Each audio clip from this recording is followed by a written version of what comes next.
So I wanted to do a reaction video to Raykit's video concerning SCUM, entitled something like "It's Time to Come Out Publicly" or something. Let me see if I can't check the title, I guess. Let me see. YouTube, Raykit.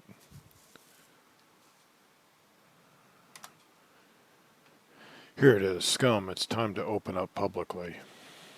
So, okay, so he talks about a couple things. One thing he talks about is camouflage, the camouflage skill. Now, I kind of agree with what he says. Like, camouflage is, I mean, you could go to school or take training in the military in order to learn better methods of camouflage. But if there isn't a mechanic in the game that allows you to do that, then yeah, I don't see a lot of sense in having a skill for that then. Unless that is the mechanic, you know. In other words, it's skipping the actual process and just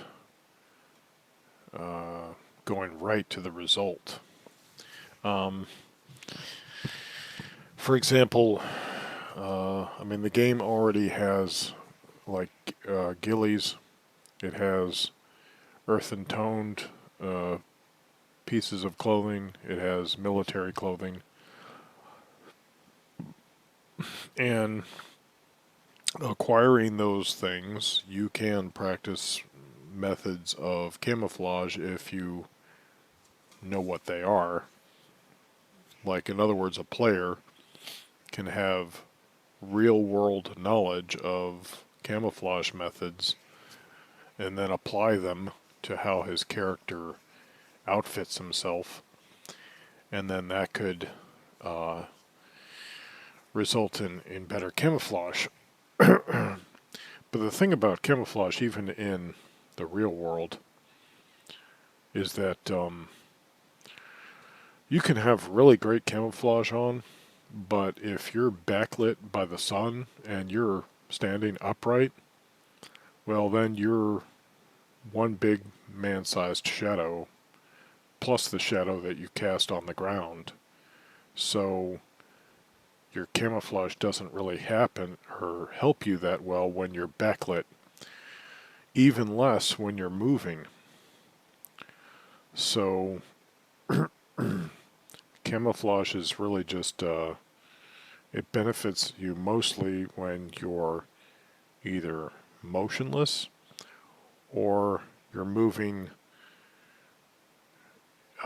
directly towards or directly away from the observer's line of sight.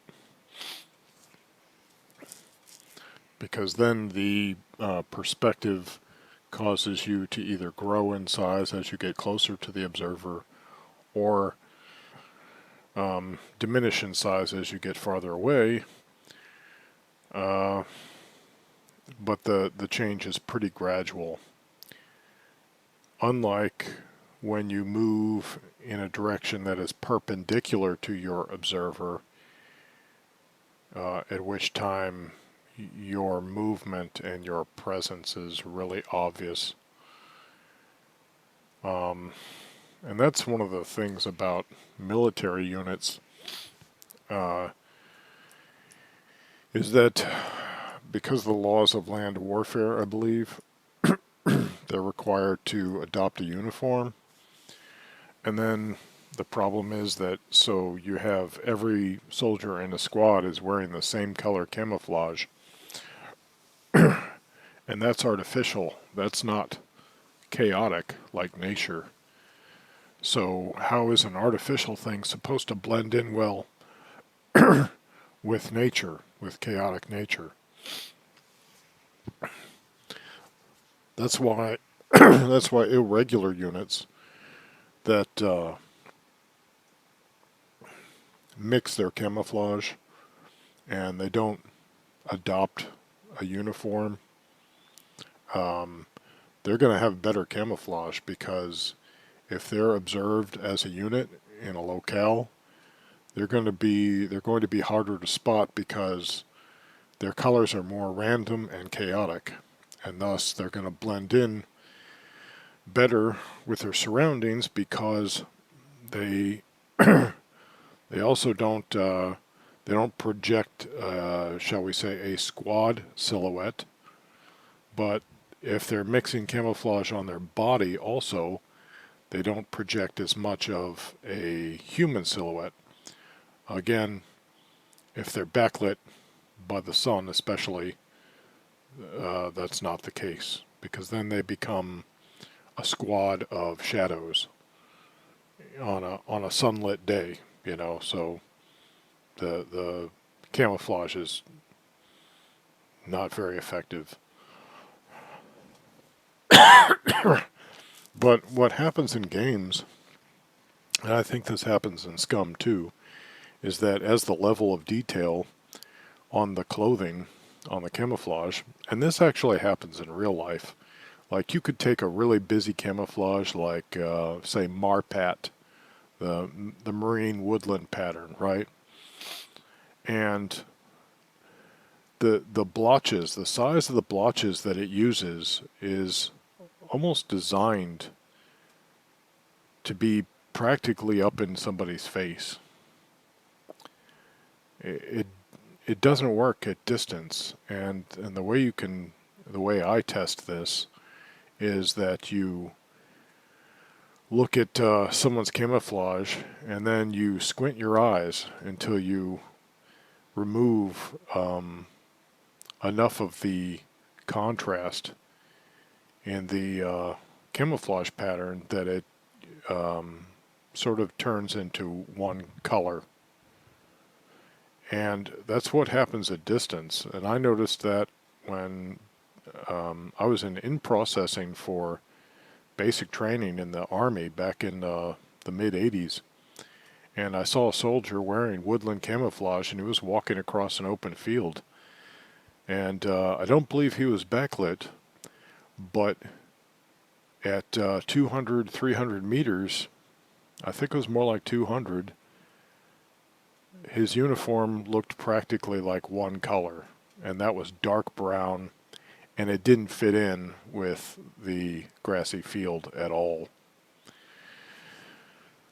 And that's kind of what happens with levels of detail on textures in games, is that the more distant the player is, even if he's wearing camouflage, his camouflage turns into a solid color. And if that solid color doesn't blend in well with the background, he's not camouflaged. So, employing methods of camouflage is something you can do as a player. You don't really need a skill for that. So in that sense, I kind of do agree with Raykit on this point, and especially if it's jeopardizing gameplay. It's probably best to just let those who've had some training in camouflage practice good camouflage skills if they are so inclined, and then let those who haven't been trained expose themselves with bad practices,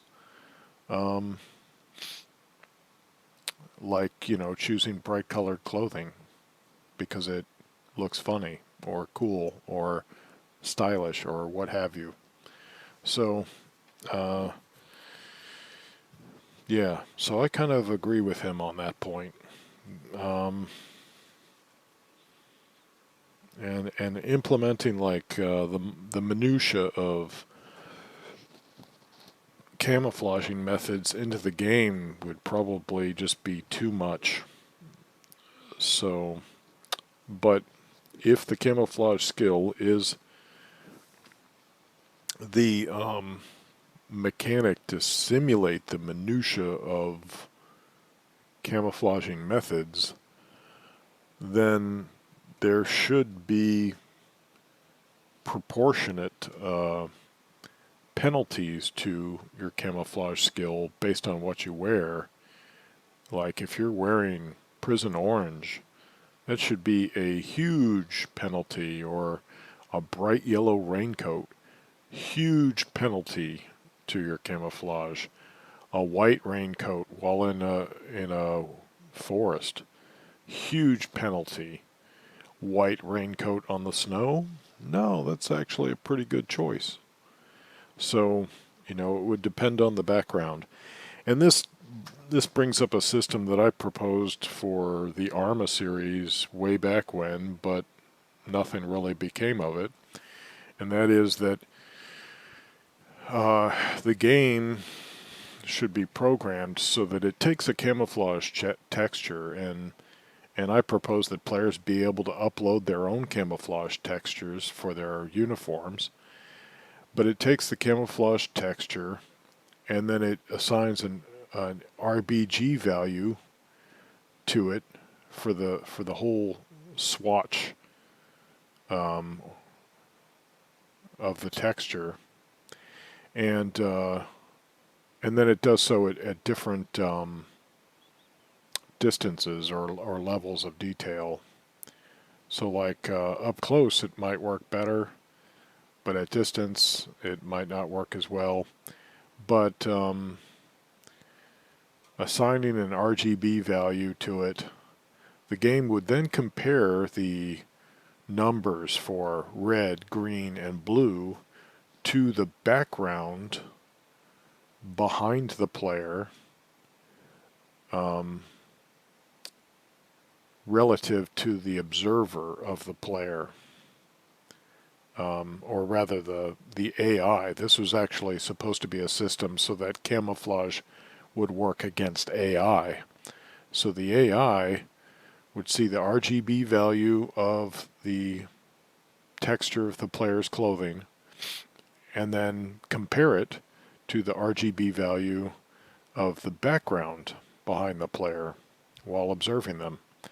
And the greater the differences in those numbers, the more the AI would be likely to notice them.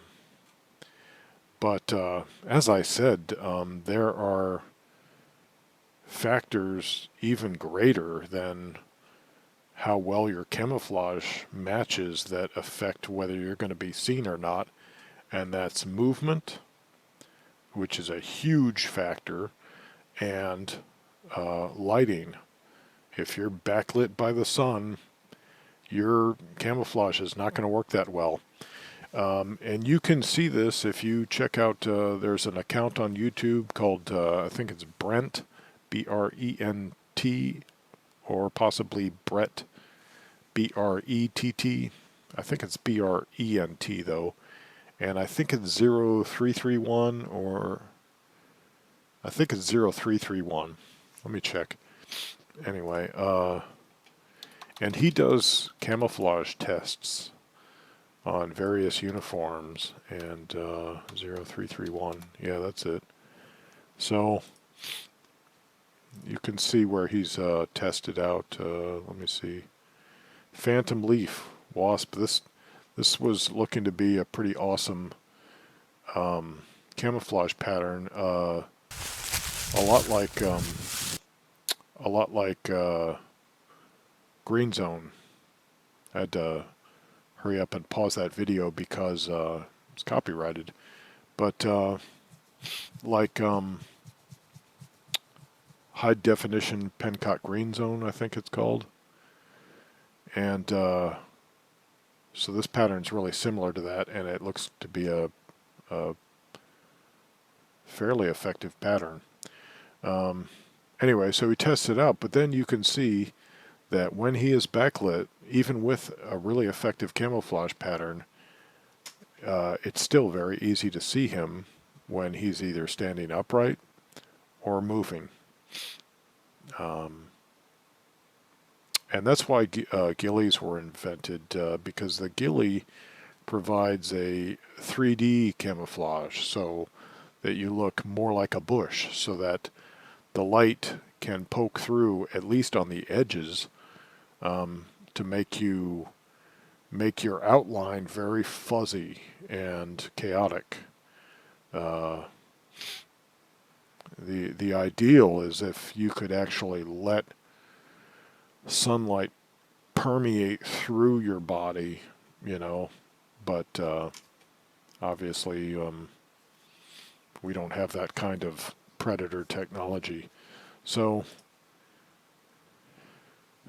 I agree with what Raykit's saying, and especially if it's a detriment to gameplay, it's probably something that should be dispensed with, the camouflage skill. So the other thing was, he was talking about, well, he mentioned airplanes and parachuting, and with the lore for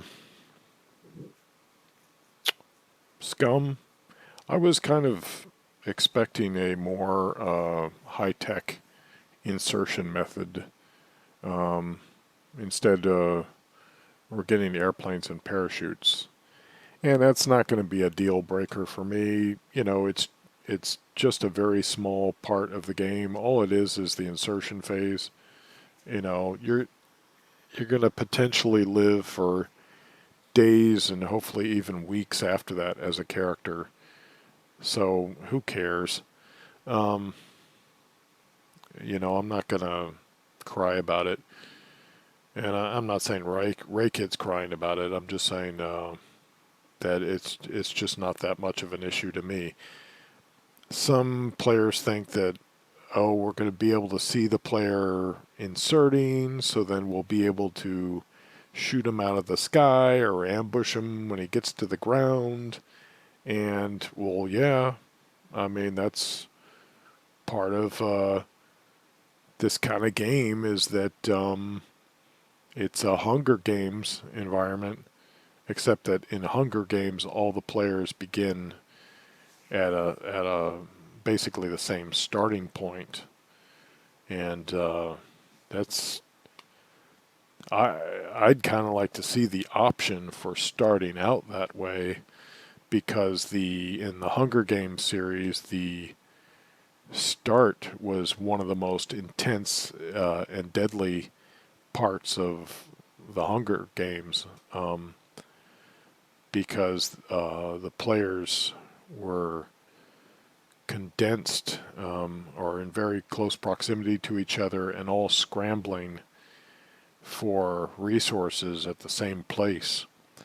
And whereas in the Battle Royale movies, a player was given a bag with some random item in it and then kicked out of the door one after the other.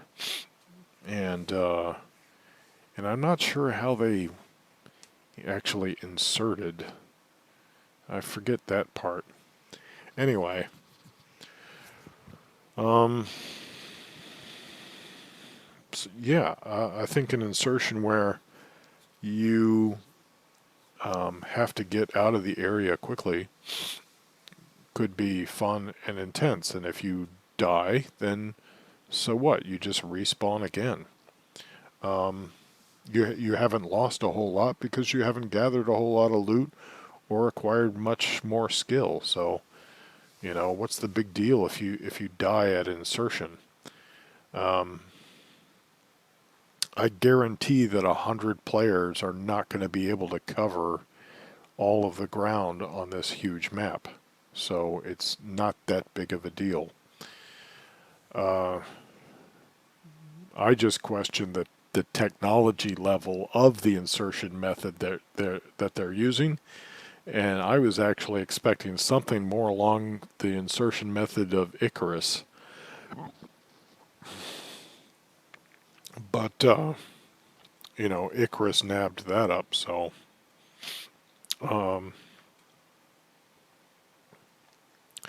Let's see. The other could be just that you start out at the Tech 1 base. Or some have proposed that you insert in the water and then you have to make your way to shore. Of course, there are sharks in the water now, so I don't know how well that would work. But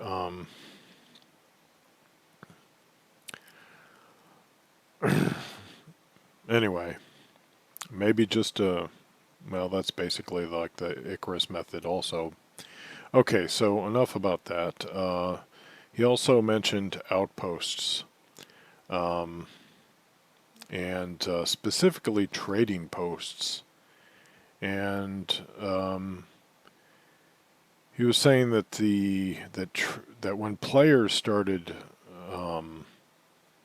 creating trading posts on servers, that changed the game immensely.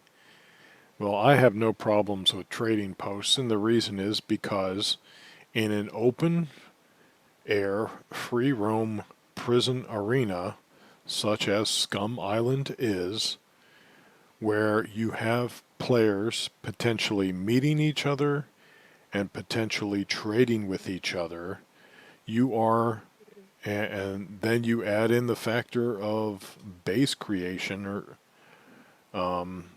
you are going to wind up with trading posts wherever there's a player who thinks he's got enough security to set one up. Now, maybe he was talking more about the bot trading, and I just because the popularity of it, I tried to set up a bot for my server, and it didn't. I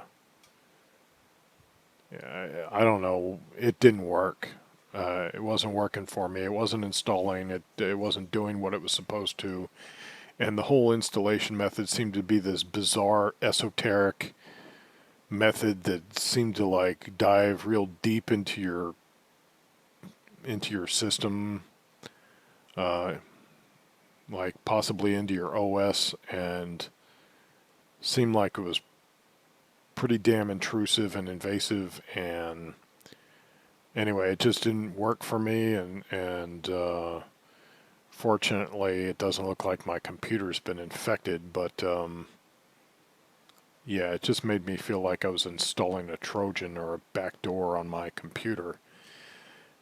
The damn thing just wouldn't install or work. So I really would have liked to create that so that players could make purchases at any time or trade at any time. So I look forward to an official solution with official trading posts in the game and the presence of AI NPCs, which will hopefully lead to the presence of AI contestants in on Scum Island.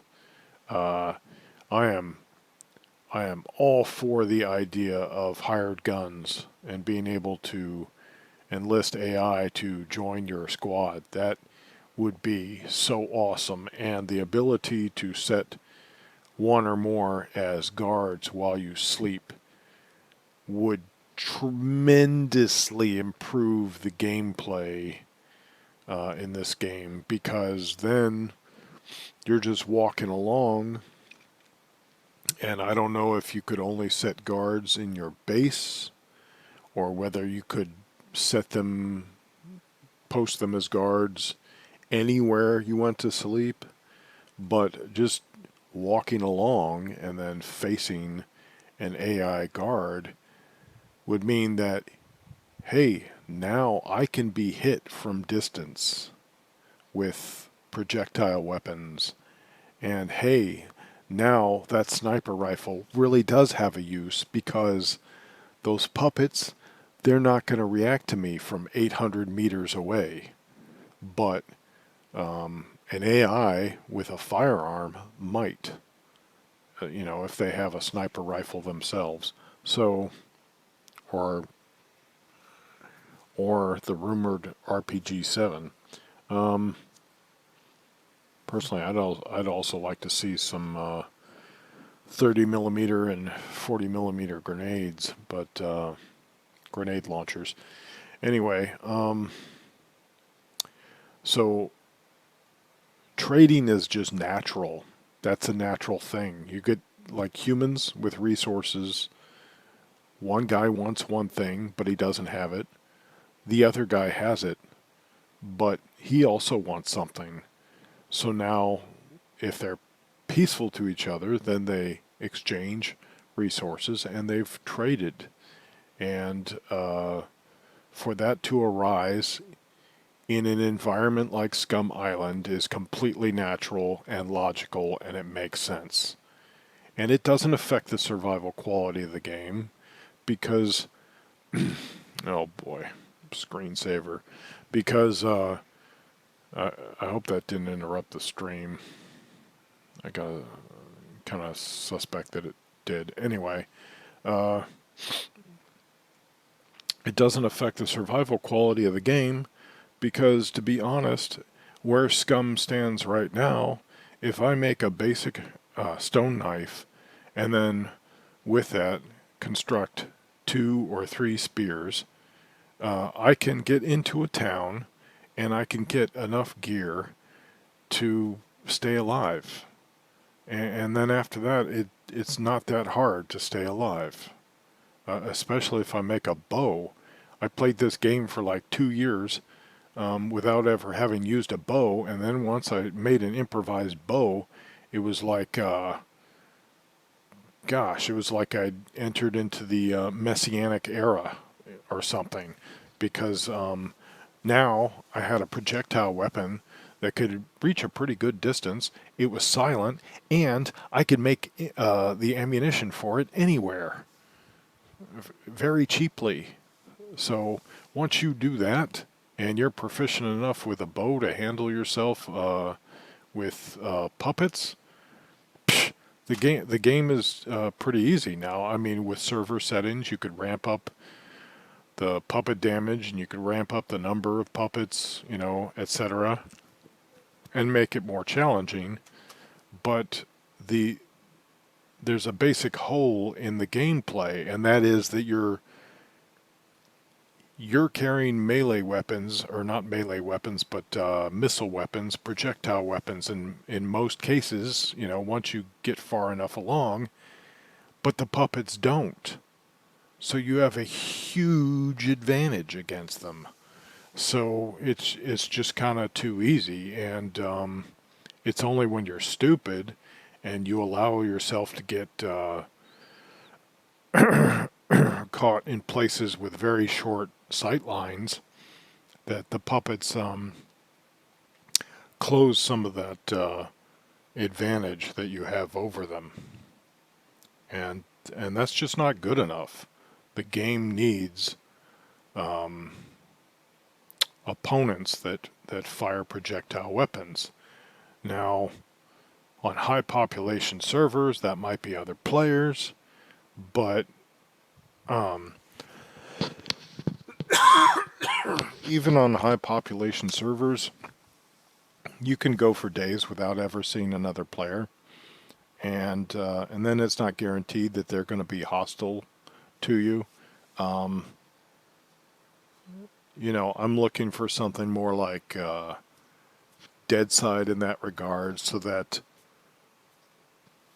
my guard will have to remain up, so that or something more like Fight or Flight, so that I have to be wary not only of melee combat but also of projectile weapons being fired at me, which will influence your movement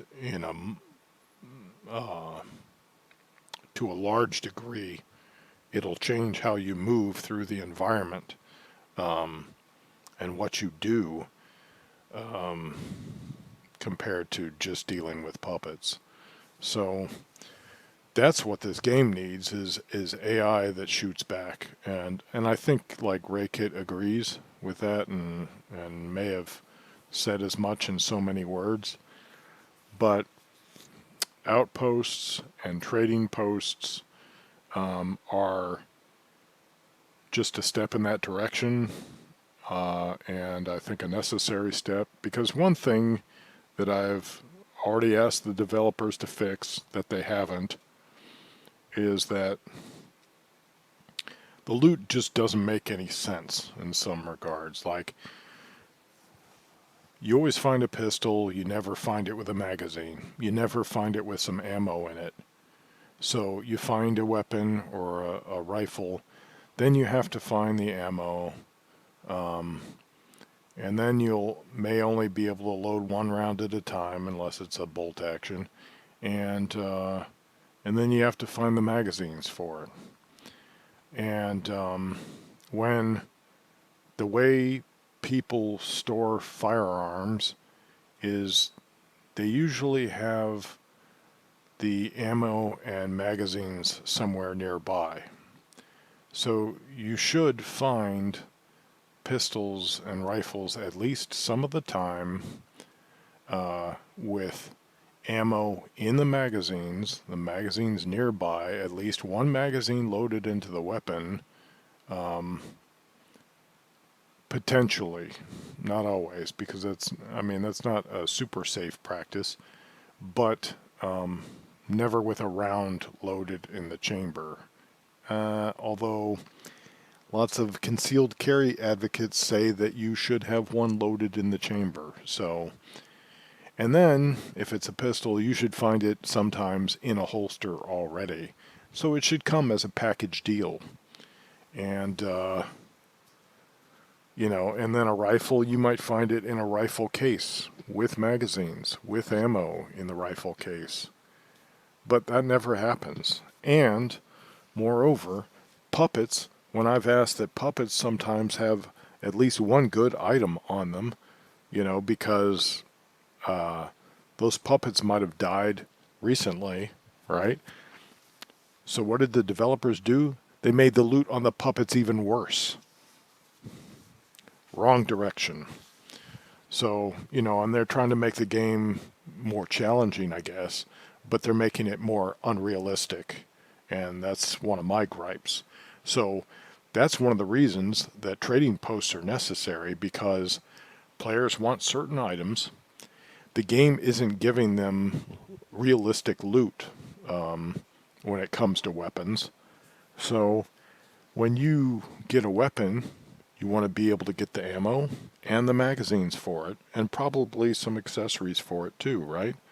Now, like, it would be probably a pretty, the word in Dungeons and Dragons was Monty Hole. It might be a Monty Hole trading post if it gave you like the whole package on a weapon. Like if it gave you a Mark 18 with the suppressor, with the ghillie, with the magazines, with the ammo, with the an ACOG on it, or a V3 holographic sight or something, and maybe it gave you a bayonet too in case you wanted to switch to bayonet. If it gave you the whole package like that, that would be kind of Monty Hall, right? But at the very least, you should be able to get a weapon as loot that you find, a weapon possibly with a loaded magazine in it, or a pistol, much more commonly probably with a loaded magazine in it, in a holster.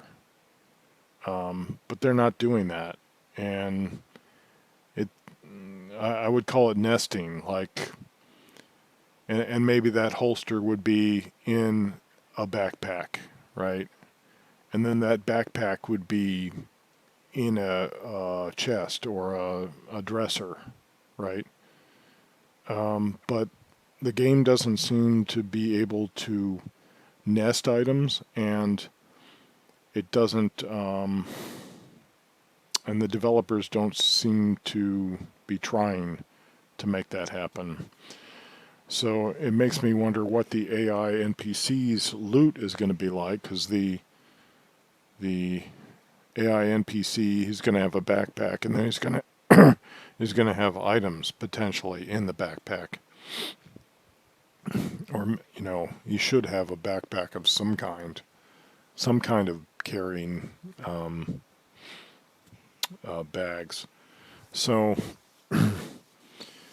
it seems like they're going to have to resolve the nesting insufficiency in the game before they can have like even partially looted AI NPCs.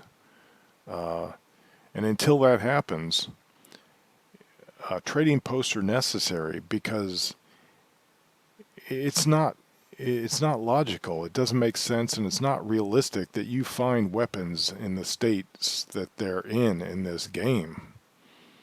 Yeah, sure, they might be a little rusted, but they're going to have a magazine with some ammo in it sometimes, you know? So,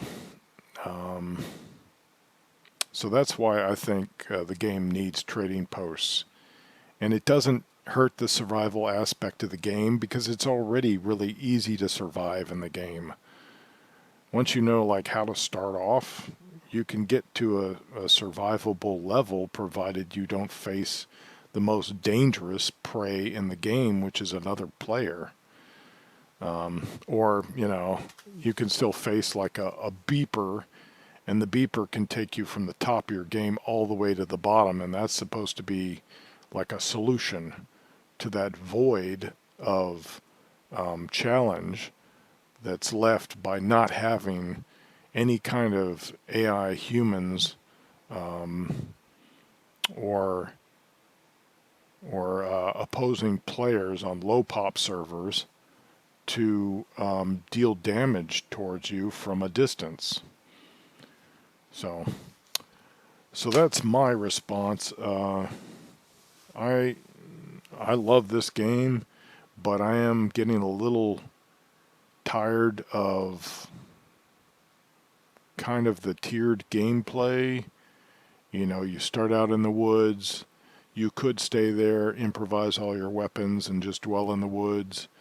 Then from there you go into a town, you get some items, you get some bags to carry with. Then from there you go to maybe some military POIs, you get some better items there, some weapons. Then from there you go to bunkers, down into the bunkers, get some even better stuff.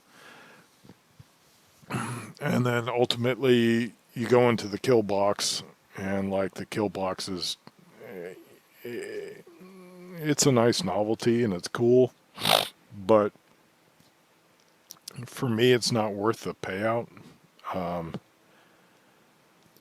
Just the difficulty of it's not worth it. And that's really the same with mechs. Trying to kill a mech, it's not worth it because you're not going to harvest the amount of ammo in the bunker that you access by killing the mech. You're not going to recoup all your ammo that you spent killing the mech. So it's just like, I don't know, is there like a huge fame bonus from killing a mech? If not, there should be, because otherwise it's completely pointless to try to take down a mech. So, and mechs are just like aimbots in God mode. There's no point in even facing off with them, and in my opinion, there's no point in even having them in the game. Same with drones. Drones don't really serve any purpose. They serve the purpose of the lore of the game, but they don't really serve a gameplay purpose. So until those things get worked out, I don't have them activated on my server. What the game really needs is AI humans, you know, because like I would be playing Deadside. If Deadside had SCUM's survival mechanics, I'd be playing Deadside just because of the AI humans in it. And I don't find the AI in Deadside to be all that spectacular. They're kind of single-minded and retarded. You know, they don't really seem to think for themselves that much. So it's not that I'm impressed with the AI in Deadside. I'm not. It's just I want something that's going to shoot back. I was more impressed with Will to Live, but then I'm not entirely. I think maybe the AI in Will to Live actually loots their surroundings, but I'm not sure. And it seemed like the AI in Will to Live was more intelligent. Like they wouldn't like kamikaze you, in other words. But I'm not sure. Wait, I'm saying Will to Live. I'm sorry. What I meant was fight or flight. Um, and a lot of AI and a lot of games, it's not terribly elaborate or human seeming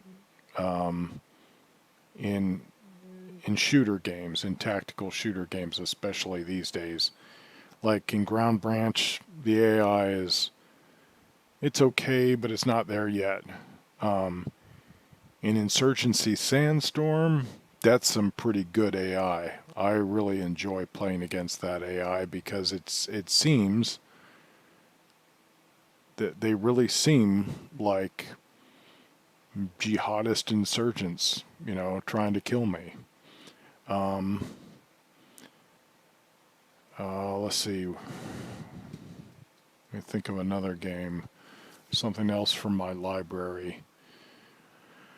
Arma's AI, if Arma's AI was all that spectacular, then there wouldn't need to be AI mods. Um, there's something about Arma's AI that it felt better when it was Operation Flashpoint. I don't know if it was better. It just seemed to feel better to me back then. Uh, Ready or Not's AI. I can't show you it, but its single player AI was excellent. It was like a lot like SWAT 4. And if you want to see some pretty good AI, watch SWAT 4 gameplay because that's what Ready or Not's single player AI is like. Unfortunately, it seems like those who signed up for the supporter pack, we're not getting any love. It seems like we've effectively been cut out of the loop. We're not getting updates. We're not being communicated with, and I guess the purchase contracts that we made were invalidated when they switched over to a new publisher or something. I don't know, but let's see. Stay Out. Haven't really played that too much. Stalker Anomalies AI is probably pretty damn good.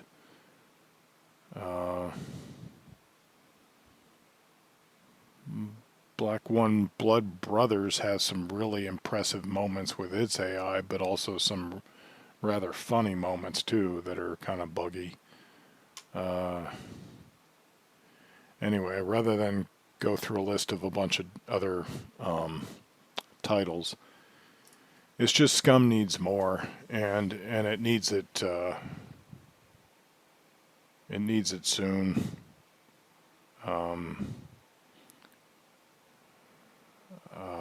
They with each update of SCUM, they add more things, and it adds to the richness of the whole tapestry.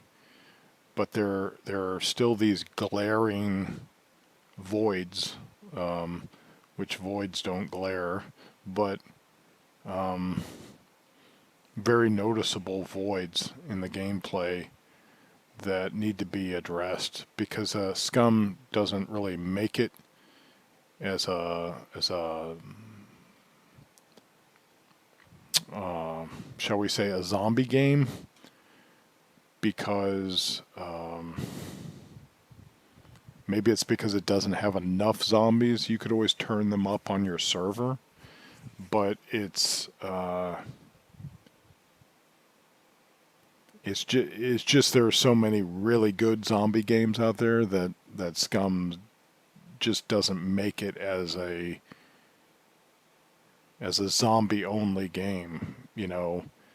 At the end of the day, it's missing what its lore says it is, and that is a Hunger Games experience where the players are trying to kill each other in order to eventually get off the island.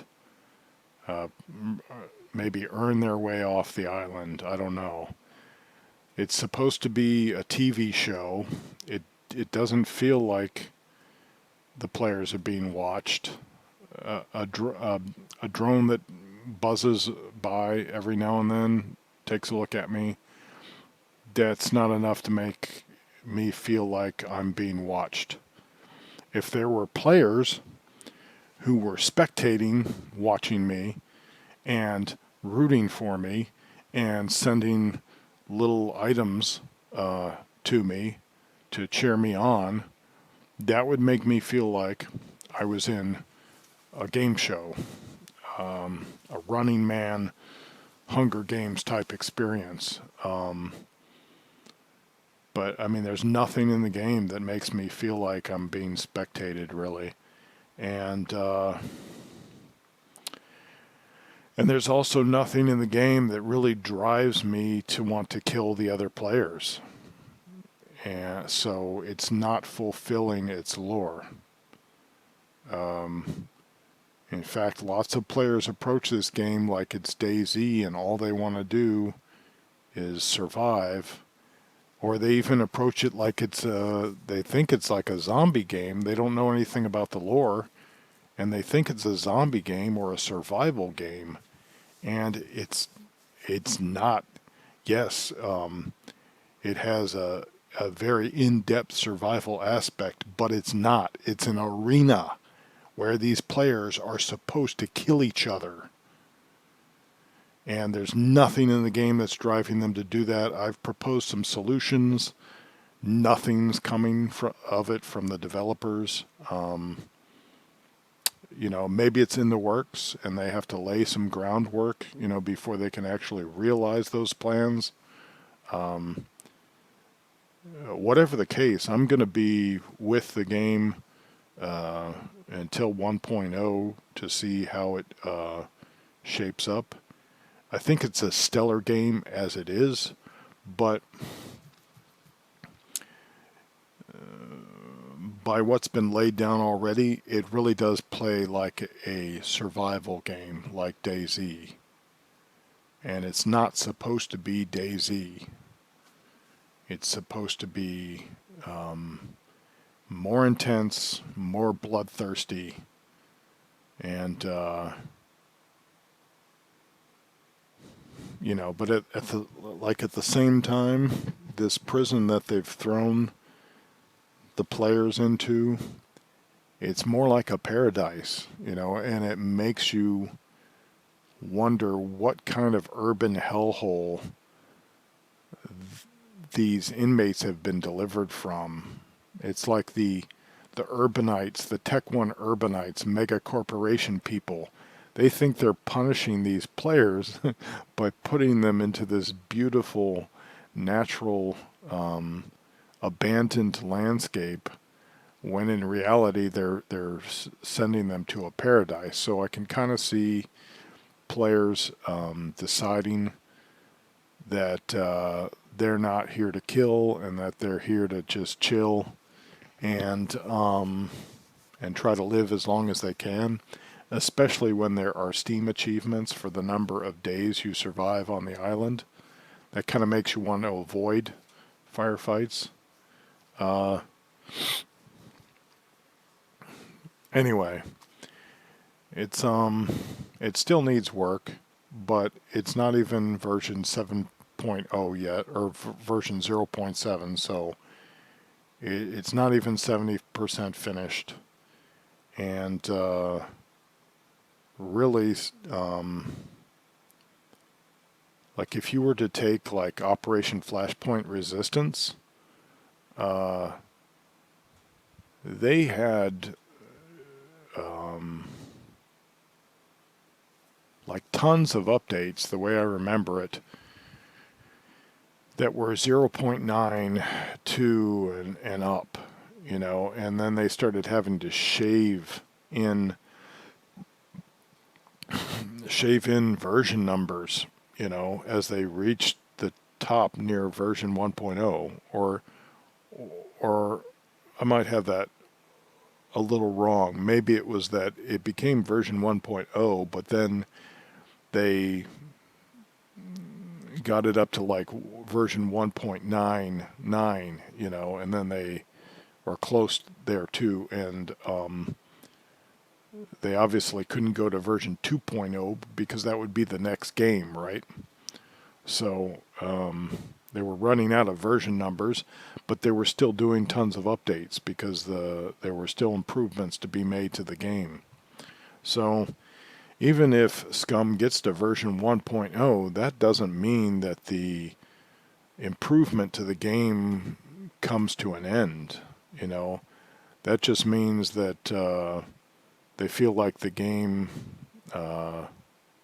has reached a basic level of finish. So they've still got plenty of room to improve this game and to fill in the voids. One of my concerns is that the size of their development team has gotten bigger, and yay, we can clap and applaud that. But the problem with that is the more people you add to any organization, the more effed up things get, right? And so we're seeing, with the addition of new things, we're seeing lots of the basic gameplay that we have already enjoyed and that worked perfectly fine before is now becoming broken. And it makes me wonder if he's got like a couple saboteurs at least working on his dev team. Maybe they're getting paid by competitors or something, but either they're incompetent or they're intentionally sabotaging the game. But there's another possibility too, and that was that I recently saw a video or an article about how the universe is hostile to computers. And I think it was saying something to the effect that I could be wrong. Maybe it was neutrinos, but you get these fast moving particles flying through the universe, and then they hit electronics like ours, and they flip bits. So you have bits in computer code, and the neutrinos, or these fast-moving particles, hit these bits in whatever medium they are, whether it's a microchip or maybe a magnetic medium, I'm not sure, or maybe it's while the signal is moving across circuits, and the particle then flips the bit, and then what happens when you flipped a bit in some code? Does it create a bug?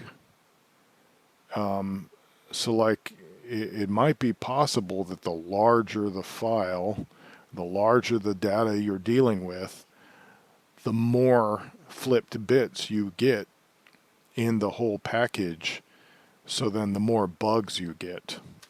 So it might not even be human error at all, but I think that it's far more likely that the bugs are being caused by humans than they are by fast-moving particles from elsewhere in the universe. But it might be an explanation as to why developers can never seem to upload like a pristine patch, and why features that worked before that seem to be completely removed and unrelated to new features that have been added become corrupted and buggy when they worked perfectly fine before. So, I don't know, just tossing out some theories, but it's pretty aggravating when you play this game and then, yeah, they're adding new stuff, but stuff that worked before just fine now is buggy and in some really disappointing ways. And so then you've just got to wait until this bug gets fixed. How many patches down the road is that going to be? And but I mean, this should not color your perception of the game, because whenever I play SCUM, I find that for the most part, I don't experience a lot of the bugs that the vast body of players of the game seem to find and detect. So for the most part, the new bugs don't really upset my experience all that much. Sometimes you see it happen and you just shrug your shoulders and you keep playing. You know, it's not the end of the world, because this is a game where you could fall from a catwalk or from a ladder, or you could slip into a river and drown. Although I'm smart enough that I don't walk near the edge of a river when I'm loaded down with gear, but there could be other reasons that you fall into the water, or you fall off a boat laden down with gear and then you drown. So there are some, or your vehicle falls through the map, or your vehicle does a somersault through the air and you die, you know, in some freaky way. So most of us who have played the game for a while, we've experienced some of those disappointments. So a little bug is not the end of the world when we've already endured the death of geared up player characters and having to start all over again, you know, because of like other bugs that have just ruined our day, you know. So if a bug like, you know, if a bug causes my milk to spill on the ground, I'm not crying over spilt milk, you know, when I've learned not to cry about a character that died because of another bug, and all the loot that's been lost because of another bug. So anyway, I love the game. I think it's awesome. I had been an Arma fan for decades, literally. I was there with the Arma fans, which were less than 30 in number, I believe, before the very first Arma came out as a public demo, single-player demo. I was with Arma since then, and remained a big Arma fan for decades, but SCUM just has some of the things that I always wanted in Arma but could never get. And one of the biggest things is that I am like reluctant to endanger my character. I am scared to die in this game because